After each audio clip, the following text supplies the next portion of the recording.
Hello dear students, कैसे हैं आप सभी। आशा करती हूँ आप सब ठीक होंगे, स्वस्थ होंगे, अच्छे होंगे। आईसीटी वर्चुअल क्लासरूम देहरादून में आप सभी का स्वागत करती हूँ। मेरा नाम समता है। और बच्चों, आप लोगों का क्लास 11th में चैप्टर चल रहा था cell cycle and cell division. बहुत ही इंपॉर्टेंट चैप्टर है, तो क्या करेंगे हम उसको थोड़ा सा रिवाइज करके और आगे कंटिन्यू करेंगे। Let's go to the digital board. बच्चों, बायो में 11th क्लास में आपका चैप्टर नंबर 10 है, that is cell cycle and cell division.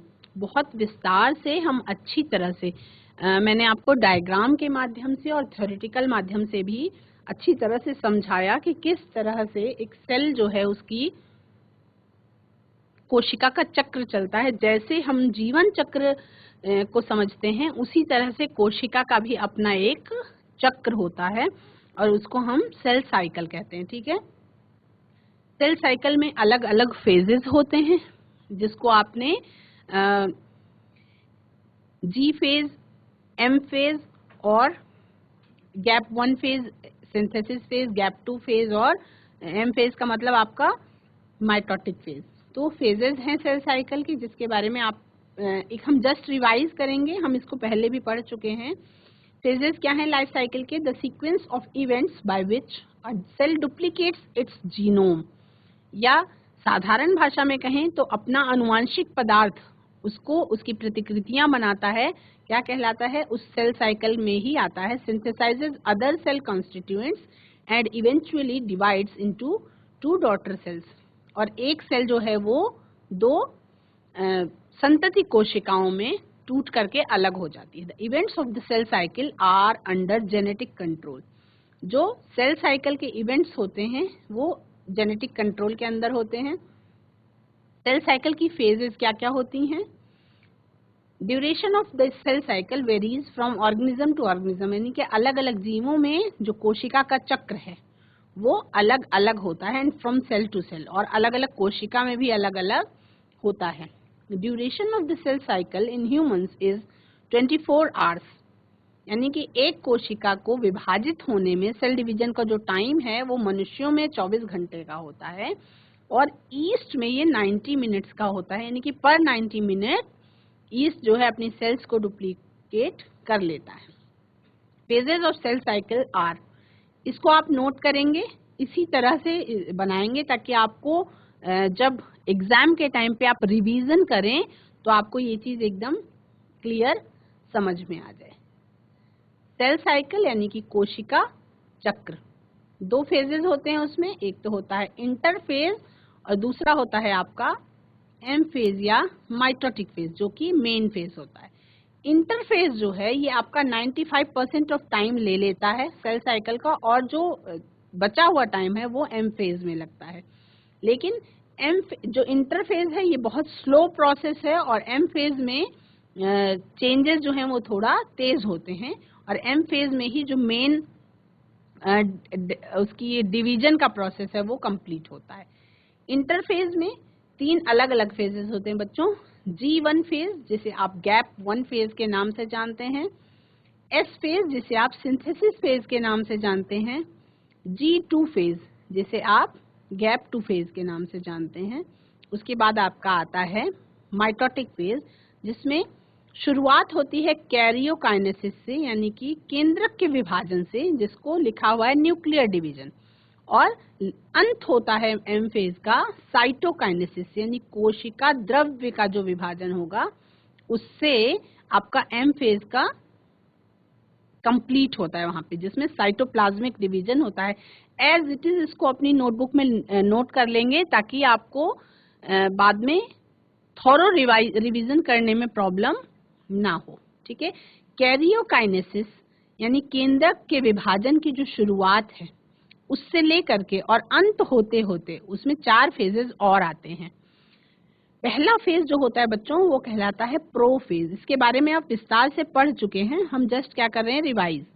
उसके बाद आता है आपका मेटा फेज, उसके बाद आपका आता है एना फेज, और लास्ट में आपका आता है टीलो फेज। इंटरफेज में क्या होता है? Interphase represents the phase during which a cell prepares itself for division, यानी इंटरफेज एक ऐसा फेज है जब जो सेल है वो अपने आप को विभाजन के लिए तैयार कर रही होती है। उस समय पे कोशिका में क्या होती है, वृद्धि होती है और डीएनए का क्या होता है, रेप्लिकेशन होता है उसके अंदर। किसके अंदर, कोशिका के अंदर। उसके बाद interphase occupies more than 95% of the duration of the cell cycle, यानी कि कोशिका चक्र का 95% जो समय है वो किसमें लग जाता है, इंटरफेज को कंप्लीट करने में, यानी कि आपका G1 फेज, S फेज और G2 फेज को कंप्लीट करने में टाइम लग जाता है, और जो बचा हुआ टाइम है वो लगता है माइटोटिक फेज में, यानी कि बहुत कम समय लगता है माइटोटिक फेज में। इंटरफेज 3 भागों में डिवाइड होता है, G1, S और G2। G1 फेज में क्या होता है, G1 phase is the phase between the end of mitosis and the initiation of DNA replication. यानी G1 फेज में क्या होता है, माइटोसिस का अंत हो रहा होता है और इनिशिएशन ऑफ डीएनए रेप्लिकेशन। तो अब इसमें क्या है, the growth of the sale tax place in this phase, यानी G1 फेज में कोशिकाओं में क्या होती है, ग्रोथ होती है। ठीक है। सिंथेसिस फेज में क्या होता है, synthesis phase is the phase of DNA replication, यानी कि सिंथेसिस फेज में क्या होता है, डीएनए का रेप्लिकेशन होता है, डीएनए अपनी प्रतिकृति बनाता है। DNA content doubles from 2C to 4C but chromosome numbers remains the same, लेकिन क्रोमोसोम का नंबर वहां पे सेम ही रहता है, यानी 2C से 4C बना देता है अपना genetic material. In this phase the centriole also duplicates in animal cells, और इस फेज में सेंट्रियोल भी एनिमल सेल में अपने आप को डुप्लीकेट करता है। G2 फेज कौन सा है, जिसमें प्रोटीन्स माइटोसिस के लिए जो नीडेड हैं वो प्रोटीन्स का निर्माण होता है, सिंथेसाइज होती हैं, और सेल ग्रोथ इसमें कंटिन्यू रहती है ना। तो इस तरह से डायग्राम के माध्यम से आप समझेंगे कि किस तरह से ये जो है अगर हम 4 भाग में बांट दें किसी भी कोशिका चक्र को, तो जिसमें उसके जीवन का 3 भाग किसमें चला जाता है, G1 फेज में जहाँ पे ग्रोथ होती है, S फेज में जहाँ पे सिंथेसिस होता है यानी डीएनए का रेप्लिकेशन होता है, और ग्रोथ कंटिन्यू रहती है, G2 फेज में भी कंटिन्यू रहती है, और यहाँ से कैरियोकाइनेसिस की शुरुआत होती है, यानी कि कैरियोकाइनेसिस के साथ साथ आपका केंद्रक का विभाजन होना शुरू होता है। 4 फेजेस के साथ साथ फिर केंद्रक का विभाजन कंप्लीट होता है, उसके बाद कोशिका द्रव्य का विभाजन के साथ फिर सेल सुसुप्त अवस्था में चली जाती है, G0 फेज में चली जाती है, और उसके बाद फिर से सेल ग्रोथ स्टार्ट होती है, और उसके बाद से यही कार्यक्रम निरंतर चलता रहता है। ठीक है। अगर आपने पिछली क्लासेस अटेंड की हैं तो ये चीजें आपको बहुत एकदम अच्छी तरह से अब क्लियर हो रही होंगी, क्योंकि ये पहले भी मैं आपको चित्र बना के अच्छी तरह से समझा चुकी हूँ। G0 phase is the quotient stage in which the cells that do not divide further enter after exit from G1 phase। ये हम इस फेज की बात कर रहे हैं, हम इस फेज की बात कर रहे हैं कि जहाँ पे सेल जो है वो एक्टिव फेज में नहीं होती। The cell do remain metabolically active, लेकिन वो मेटाबोलिकली एक्टिव रहती है। कैसी होती है, मेटाबोलिकली उस टाइम पे एक्टिव रहती है, but do not proliferate unless required. अगर जरूरत ना हो तो उस समय पे उसमें कोई भी एक्टिविटी नहीं होती, लेकिन एक्टिव रहती है। एम फेज किसको रिप्रेजेंट करता है, M phase represents the phase where the cell actually divides. M phase वो फेज है जहां पे सेल एक्चुअली अपने आप को डिवाइड करती है। It starts with nuclear division and ends with the division of the cytoplasm. अगर एक बार समझ लेंगे तो कॉन्सेप्ट बहुत क्लियर है और अच्छी तरह से समझ में आ जाता है, और फिर इसमें फिर बच्चों बाद में कंफ्यूजन नहीं होती है। Significance of cell division, cell division की क्या क्या सिग्निफिकेंस है। It is the mean of asexual reproduction in unicellular organisms. It is essential for the growth of a single-celled zygote into a whole new multinuclear organism. It helps in the repair of injuries and worn-out tissues, यानी कि कोशिकाओं का विभाजन जो है वो टूट-फूट और मरम्मत में काम आता है। It replaces dead cells of the body and this is essential for growth of organism. यानी कि ये मृत कोशिकाओं को रिप्लेस कर देती है सेल डिवीजन, और इसके कारण से किसी भी ऑर्गेनिज्म की क्या होती है, ग्रोथ होती है। इसके कारण किसी भी ऑर्गेनिज्म की क्या होती है, ग्रोथ होती है। ठीक है। इन सेक्सुअल रिप्रोडक्शन मियोसिस अकर्स। अभी हम बात कर रहे हैं माइटोसिस के बारे में, यानी कि समसूत्री विभाजन के बारे में, लेकिन जब हम सेक्सुअल रिप्रोडक्शन की बात करेंगे तो उसमें मियोसिस होता है। ठीक है। और जहाँ पे नई कॉम्बिनेशंस आ जाती हैं जीन्स की और उसमें वेरिएशन आती है, पॉपुलेशन में वेरिएशन आती है, जो आपका किसी भी स्पीसीज की इवोल्यूशन के लिए क्या होती है, इम्पोर्टेंट होती है। ठीक है। तो माइटोसिस के बारे में हम फटाफट से रिवाइज करेंगे, हम ये पहले कर चुके हैं बहुत विस्तार में। माइटोसिस के इवेंट्स क्या क्या हैं एंड सिग्निफिकेंस इसका क्या है। माइटोसिस, जिसे आप एम फेज के नाम से जानते हैं, also called equational division, as number of chromosomes in parent and progeny remains the same. यानी कि यहाँ पे गुणसूत्रों की संख्या एक समान ही रहती है डिवीजन के बाद भी, इसीलिए इसको हम क्या कहते हैं, समसूत्री विभाजन क्या कहते हैं, या इक्वेशनल डिवीजन हम इसको कहते हैं। Mitosis M phase is divided into 4 stages. 4 stages में ये डिवाइड होता है। आपका प्रोफेज, जिसको हम फर्स्ट स्टेज कहते हैं, और ये आपका शुरू होता है कैरियोकाइनेसिस के साथ।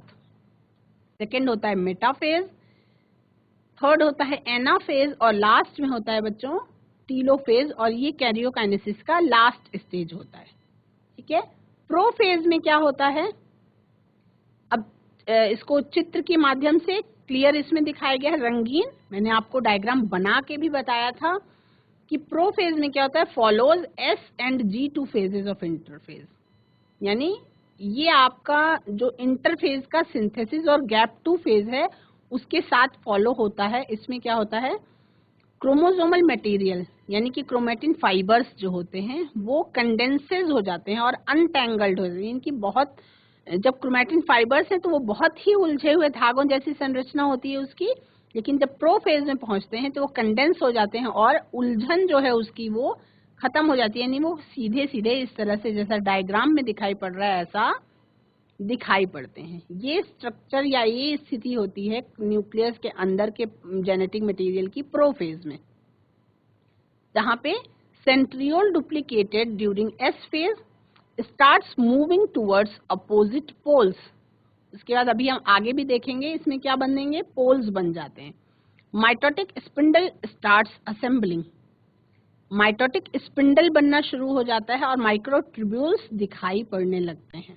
ठीक है। जब आती है मेटाफेज की बात, तो मेटाफेज में क्या होता है, मेटाफेज में क्रोमोसोम्स कंडेंस कंप्लीटली, क्रोमोसोम्स जो हैं वो कंप्लीटली कंडेंस हो चुके होते हैं।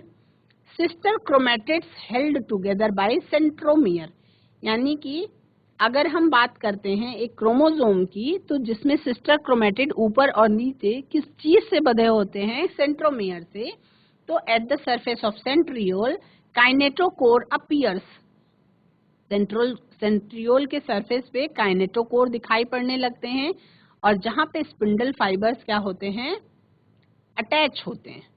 ठीक है। क्रोमोसोम्स लाई एट सेंटर, कहां पे, इक्वेटर पे, with each sister chromatid attached to spindle fiber of their respective poles with the help of, अगर हम मेटाफेज का डायग्राम देखें तो इस तरह से इक्वेटर बन जाता है, इस तरह से इक्वेटर बन जाता है, और यहाँ पे ये देखिए ये क्या है, ये इक्वेटर नहीं, एक सीध में तैयार हो गए, ये स्पिंडल फाइबर्स का निर्माण हो गया और काइनेटोकोर्स का भी निर्माण हो गया। The plane of alignment of the chromosomes at metaphase is called metaphase plate. जिस अलाइनमेंट जहाँ पे होता है, जो मेटाफेज की प्लेट होती है, वो इक्वेटर यहाँ पे इस तरह से जो बनता है, इसको हम मेटाफेज का प्लेट कहते हैं। ठीक है। अब जब यहाँ पे सेंट्रोमियर पे स्पिंडल फाइबर्स जाके अटैच हो गए हैं, है ना, तो अब क्या, ये जो सिस्टर क्रोमैटिड्स दिखाई पड़ रही हैं ये दोनों अलग अलग होंगी, क्योंकि 2 सेट इनको कंप्लीट करना है, तो अलग अलग होंगी। उसके बाद चूंकि डायग्राम में बहुत क्लियर दिखाई पड़ रहा है, तो इसमें क्या हो रहा है, लास्ट में एनाफेज के बाद जब टीलोफेज आएगा तो आपको पूरा क्लियर समझ में आएगा। एनाफेज में क्या हो रहा है, यहाँ पे क्रोमोसोम स्प्लिट्स, यानी कि अलग अलग हो जाएंगी क्रोमेटिड्स जो है, एंड डॉटर क्रोमेटिड्स सेपरेट, और डॉटर क्रोमेटिड्स जो है वो सेपरेट हो जाएंगी। ठीक है, chromatids move towards opposite poles, अब दोनों की दोनों अलग अलग अपोजिट पोल्स पे मूव कर लेंगी, और centromere leads the arms follow. अब सेंट्रोमियर जो है वो किस तरफ होगा, पोल्स की साइड में सेंट्रोमियर होगा, और क्रोमेटिड्स जो है वो नीचे की साइड में होंगी।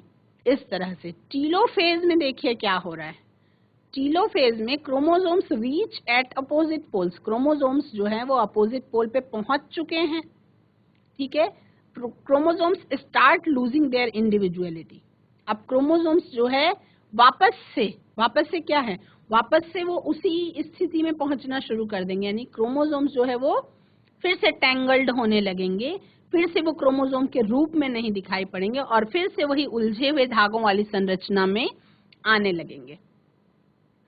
अब जब वो उलझे हुए धागों की संरचना में आ गया, अब वो क्रोमोसोम क्या कहला रहा है, क्रोमैटिन मटेरियल कहला रहा है। ठीक है, chromatin material collects at poles, यानी ध्रुवों पर वो फिर से इकट्ठा हो जाएंगे। Nuclear envelope appears around chromosome clusters, अब वो क्रोमोसोम जो है क्रोमैटिन मटेरियल में चेंज हो चुका है, तो क्या कहला रहा है, क्रोमोसोम क्लस्टर कहला रहा है। Cell organelles such as endoplasmic reticulum, Golgi complex, ये दोबारा से दिखाई पड़ने लगेंगे, and this phase is followed by interphase of next cycle, और ये फेज के बाद फिर अगला इंटरफेज नेक्स्ट साइकिल का जो है वो कनेक्ट हो जाएगा, और इसके बीच में G0 का फेज भी आएगा। ठीक है, इसके बाद यहाँ पे आप देख रहे हैं कि कैरियोकाइनेसिस कंप्लीट हो गया, यानी कि केंद्रक का विभाजन जो है वो कंप्लीट हो गया। अब नेक्स्ट होगा साइटोकाइनेसिस। साइटोकाइनेसिस में क्या होता है, साइटो जिसको आप सेल कहते हैं, और काइनेसिस का मतलब होता है division, follows the process of karyokinesis, जिसको हम कहते हैं न्यूक्लियर डिवीजन। तो process of cytokinesis in plant cell, new cell wall begins to form with precursor cell plate equivalent to middle lamella. अब इसमें साइटोकाइनेसिस जो है वो प्लांट सेल में अलग तरीके से होती है और एनिमल सेल में अलग तरीके से होती है। प्लांट सेल में ये होती है जहाँ पे अंदर से स्टार्ट होके बाहर को जाती है, और एनिमल सेल में ये बाहर से स्टार्ट होके अंदर को आती है। देखिए प्लांट सेल में क्या होती है, this new cell wall grows outwards, ये बाहर की तरफ ग्रो करती है। Organelles such as mitochondria and plastids also get distributed between two daughter cells at the same time। और उसके बाद process of cytokinesis in animal cell, animal cell में किस तरह से होती है साइटोकाइनेसिस की प्रोसेस, वहां पे एक खांच के जैसी बन जाती है, furrow appears in the cell membrane, this furrow deepens and joins in the centre to divide the cytoplasm into two cells. अब इसमें जो फरो है वो गहराई में ज्वाइन हो जाती है और दो भागों में बढ़ जाती है। If cytokinesis does not follow karyokinesis, अगर साइटोकाइनेसिस कैरियोकाइनेसिस को फॉलो ना करे तो क्या होगा, then cell becomes multinucleate, तो सेल में जो केंद्रक की संख्या है वो मल्टी न्यूक्लिएट हो जाएंगे, leading to the formation of syncytium, और ये आपका सिनकाइट्रियम का फॉर्मेशन करते हैं। ठीक है, result in formation of diploid genetically identical daughter cells. Mitosis के क्या सिग्निफिकेंस है बच्चों, इसमें आपका genetically diploid identical daughter cells बनते हैं। क्या होता है फॉर्मेशन, इसमें समसूत्री विभाजन है, तो डिप्लॉयड ही रहते हैं और जेनेटिकली आइडेंटिकल यानी लगभग एक जैसे। ठीक है, इसमें organisms takes place by mitosis, यानी कि किसी भी जीव में जो बहुकोशिकीय है, मल्टी सेलुलर है, उसमें जो वृद्धि होती है वो समसूत्री विभाजन के द्वारा ही होती है या माइटोसिस के द्वारा ही होती है। Cell repair and replacement of worn out tissues, cell की जो रिपेयरिंग है, टूट फूट की मरम्मत और रिप्लेसमेंट यानी उसका चेंज, अगर मृत से नई सेल में जो रिप्लेसमेंट हो रहा है वो किस कारण से होता है? माइटोसिस डिवीजन के फलस्वरूप ही होता है। और मेंटेनेंस ऑफ न्यूक्लियोसाइटोप्लाज्मिक रेशियो, वो काम करने का कौन करता है? आपका माइटोसिस ही।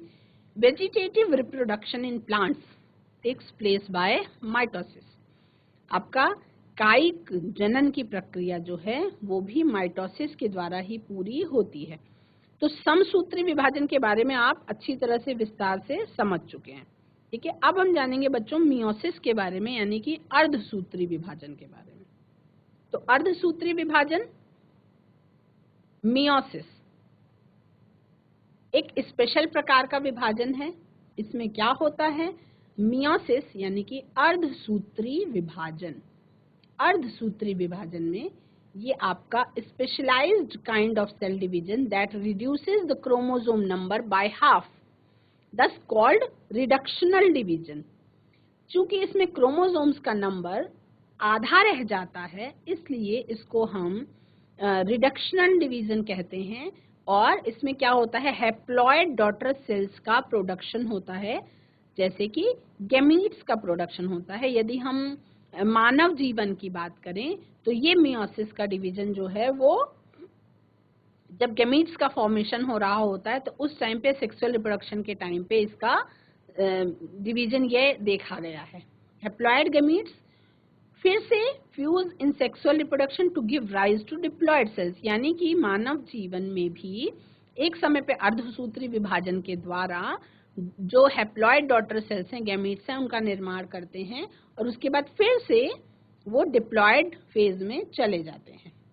मियोसिस 1 और मियोसिस 2 दो भागों में ये अर्धसूत्री विभाजन बटा हुआ होता है। Meiosis 1 starts after DNA has been replicated in S phase. Meiosis 1 कहाँ से शुरू हो जाता है? मियोसिस 1 शुरू हो जाता है एस फेज के बाद ही, और meiosis 1 is followed bye meiosis 2। और मियोसिस 1 के तुरंत बाद क्या होता है? मियोसिस 2 होता है, at the end of which 4 haploid cells are formed. इसमें 4 हैप्लॉइड सेल्स का निर्माण होता है। Meiosis 1 is divided into 4 phases. अर्धसूत्री विभाजन का जो पहला चरण है मियोसिस 1, वो आपका 4 अलग अलग उसकी प्रावस्थाएं होती हैं, ठीक है। तो उसको पहले हम क्या करेंगे, ये वाला चार्ट नोट डाउन करेंगे। Meiosis 1 is divided into 4 phases, ठीक है। वो जैसा कि आपका माइटोसिस में था उसी तरह से मियोसिस 1 में भी 4 फेजेस होते हैं। प्रोफेज 1, मेटाफेज 1, एनाफेज 1 और टीलोफेज 1। मियोसिस 2 में भी यही चारों फेजेस होंगे, प्रो, मेटा, एना और टीलो। लेकिन वो प्रोफेज 1, मेटाफेज 1, उसमें मियोसिस 2 में हम जब बोलेंगे तो इसको प्रोफेज 2 बोलेंगे, मेटाफेज 2, एनाफेज 2 और टीलोफेज 2। लेकिन प्रोफेज में यानी शुरुआत में ही 5 अलग अलग प्रावस्थाएं आएंगी। ये थोड़ा सा डिफरेंट है आपका माइटोसिस से मियोसिस में, तो ये आपको लर्न करनी पड़ेंगी। लेप्टोटीन, जाइगोटीन, पैकिटीन, डिप्लोटीन और डायाकाइनेसिस, ये ठीक है। अब इसको एक एक पॉइंट लिखेंगे आप लोग। प्रोफेज 1 में क्या होता है? ये आपका लॉन्गेस्ट फेज है एंड इज फर्दर सब डिवाइडेड इनटू 5 फेजेस। प्रोफेज 1 सबसे लंबा प्रावस्था है मियोसिस डिवीजन की, और ये आगे 5 प्रावस्थाओं में बटी हुई होती है, लेप्टोटीन, जाइगोटीन, पैकिटीन, डिप्लोटीन और डायाकाइनेसिस, ठीक है। लेप्टोटीन क्या है? अभी हम प्रोफेज की बात कर रहे हैं, उसमें हमने बात करी लेप्टोटीन की। लेप्टोटीन क्या है? Condensation makes chromosomes become distinct and compact. जिसमें कंडेंसेशन जो क्रोमोसोम्स का है वो डिस्टिंक्ट और कॉम्पैक्ट बनता है। जाइगोटीन में क्या होता है कि homologous chromosomes start pairing together by a process called synapsis to form a complex structure called synaptonemal complex. Two synapsed homologous chromosomes form a complex called bivalent or tetrad. ठीक है। Zygotene जो होता है जाइगोटीन जो होता है बच्चों, तो जाइगोटीन में क्या होता है कि आपका जाइगोटीन में जो सिमिलर क्रोमोसोम्स होते हैं उनकी आपस में क्या होने लगती है, पेयरिंग होने लगती है ना। और एसोसिएशन की जो ये प्रोसेस होता है जिसमें सिमिलर क्रोमोसोम्स की, जिसको हम होमोलोगस क्रोमोसोम्स कहते हैं, उनकी पेयरिंग होने लगती है, तो इस एसोसिएशन को क्या कहते हैं, सिनेप्सिस कहते हैं। इस एसोसिएशन को हम सिनेप्सिस कहते हैं। और इसमें क्या होता है, इसमें आपका जो पेयर्ड क्रोमोसोम्स हैं ये किसमें दिखाई पड़ेंगे, केवल इलेक्ट्रॉन माइक्रोग्राफ में दिखाई पड़ते हैं, जहां पे क्रोमोसोम सिनेप्सिस के दौरान एक कॉम्प्लेक्स बनता है और उसको क्या कहते हैं, सिनेप्टोनीमल कॉम्प्लेक्स कहते हैं। इस कॉम्प्लेक्स का जो निर्माण है, जो फॉर्मेशन है, वो एक जोड़ी सिनेप्सिड होमोलोगस क्रोमोसोम्स के द्वारा होता है ना। और सिनेप्सिड होमोलोगस क्रोमोसोम का हर एक पेयर जो है वो आपका बाइवेलेंट या टेट्राड कहलाता है। लेकिन ये नेक्स्ट स्टेज में आपको बिल्कुल क्लियर दिखाई पड़ते हैं। पैकिटीन की तुलना में लेप्टोटीन और जाइगोटीन ये दोनों कैसी होती हैं, शॉर्ट लिव्ड होती हैं। लेप्टोटीन और जाइगोटीन मतलब जल्दी जल्दी हो जाती हैं, पैकिटीन आपको लंबे समय तक दिखाई पड़ता है। ठीक है, पैकिटीन में क्या है आपका प्रोफेज 1 का, देखो प्रोफेज 1 जो है ये आपका मियोसिस 1 का सबसे लॉन्गेस्ट फेज है। लेकिन इनमें जो पांचों प्रावस्थाएं आती हैं, लेप्टोटीन, जाइगोटीन, पैकिटीन, डिप्लोटीन और डायाकाइनेसिस, इसमें से पैकिटीन जो है वो लॉन्गेस्ट फेज है आपका प्रोफेज 1 का।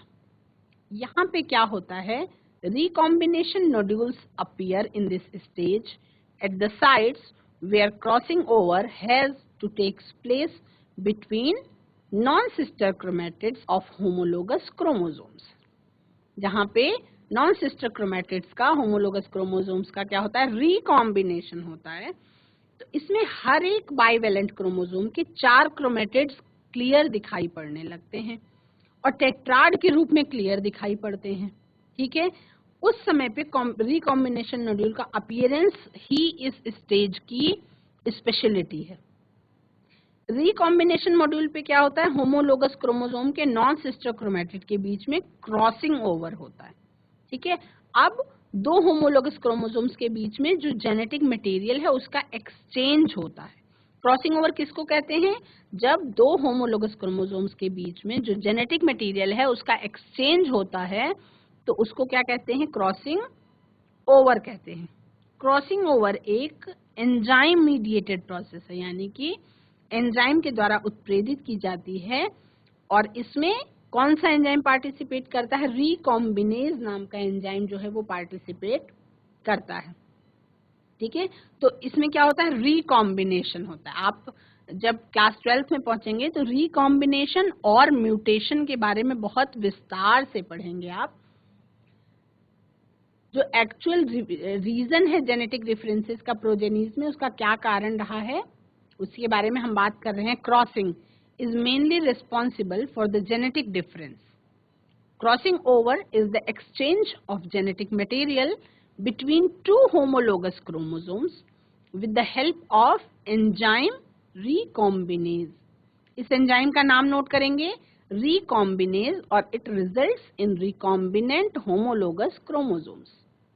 ये आपका homologous chromosomes में recombinant बनाते हैं। ठीक है, अब पैकिटीन हो गया। ठीक है, अब आ रहा है आपका डिप्लोटीन। डिप्लोटीन में क्या होता है बच्चों, synaptonymal complex dissolves and recombinants separate from each other except at crossover sites to form X-shaped structure called chiasmata। ठीक है, जो आपका डिप्लोटीन की शुरुआत है, इसमें जो सिनेप्टोनिमल कॉम्प्लेक्स बना था पैकिटीन में, वो डिसोल्यूशन होना शुरू हो जाता है। उसका क्या होना शुरू हो जाता है, डिसोल्यूशन होना शुरू हो जाता है। और बाइवेलेंट के जो होमोलोगस क्रोमोसोम्स हैं उनका क्रॉसिंग ओवर जो पॉइंट है उसको छोड़ करके एक दूसरे से वो क्या होने लगते हैं, अलग होने लगते हैं। ठीक है, जो क्रॉसिंग ओवर वाली जगह है उस पे एक्स शेप्ड स्ट्रक्चर जो बन जाता है वो क्या कहलाता है, कायस्मेटा कहलाता है। वो क्या कहलाता है, कायस्मेटा कहलाता है। और कुछ वर्टिब्रेट्स की oocyte में डिप्लोटीन महीनों या वर्षों तक भी रह सकती है, ये प्रावस्था। ठीक है, जहां पे क्या हो रहा है आपका कायस्मेटा, ये स्पेशल कैरेक्टर आएगा डिप्लोटीन में कि कायस्मेटा जो इसमें है वो x shaped structure crossing over वाले स्थान पे दिखाई पड़नी शुरू हो जाती है। ठीक है, उसके बाद आती है आपकी प्रोसेस डायाकाइनेसिस की। इसमें क्या होता है, कायस्मेटा टर्मिनलाइजेस एंड क्रोमोसोम्स कंडेंस। कायस्मेटा जो है वो आपका क्रोमोसोम्स कंडेंस होने लगते हैं, मियोटिक फिर स्पिंडल असेंबल होता है और न्यूक्लियस और न्यूक्लियर एनवेलप जो है वो क्या होते हैं, डिसअपीयर हो जाते हैं। डायाकाइनेसिस में क्या होता है, ये प्रोफेज का लास्ट स्टेज है। पहली चीज कि डायाकाइनेसिस जो है वो प्रोफेज का लास्ट स्टेज है। अब इसमें कायस्मेटा का टर्मिनलाइजेशन होता है, टर्मिनल उसका, और क्रोमोसोम जो है वो कंडेंस हो जाते हैं। मियोटिक स्पिंडल असेंबल होकर के आपका होमोलोगस क्रोमोसोम्स को अलग करने में हेल्पफुल होते हैं। और डायाकाइनेसिस के लास्ट तक, डायाकाइनेसिस खत्म होते होते क्या हो जाता है, न्यूक्लियोलस डिसअपीयर हो जाता है और न्यूक्लियर एनवेलप का भी क्या हो जाता है, ब्रेक डाउन हो जाता है।